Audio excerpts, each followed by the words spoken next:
He argued that the rising rate of female-headed households in the black communities had produced a family structure in which black men were absent or marginalized, and that this produced particular damage to black boys who lacked male role models and were therefore more likely to end up in poverty, unemployment, and crime.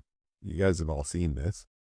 This myth has been perpetuated on everything, including billboards. The absent black dad. He wrote that this family structure was a fundamental source of weakness in the Negro community, and he made the argument that the military was actually one of the most promising paths for young black men, precisely because it produced structure, male authority, and the path to employment outside the damaged family environment that he described. Now, this argument had two serious problems that were identified immediately and have been documented extensively ever since.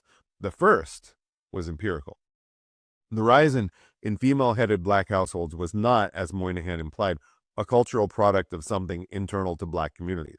It was a direct consequence of the economic conditions that he had also described in the same report. When black men could not get stable employment because of discrimination, they couldn't support their families, and the families reorganized around whoever could provide. The cause and the consequence were being treated as though the consequence was the cause. The second problem was that the model of healthy family structure that Moynihan was using as his baseline.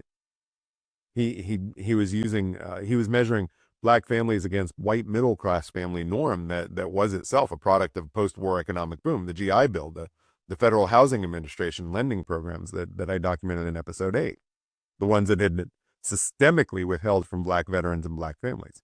So the comparison that he was making between a community that had been denied access to the wealth building mechanisms of the post-war period and a community that had been handed those mechanisms, he was using that gap as evidence of cultural pathology rather than policy outcome. He was blaming the black families when he should have been blaming the system that excluded black men from being able to have the same support that white men did in post-World War II America.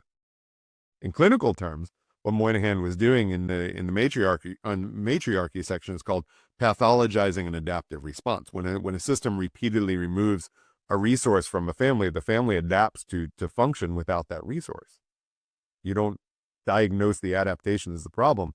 You trace what caused the family to need to adapt in the first place. Moynihan saw the adaptation and called it pathology, while the system producing it was still running at full capacity, and that framing has been doing policy damage ever since.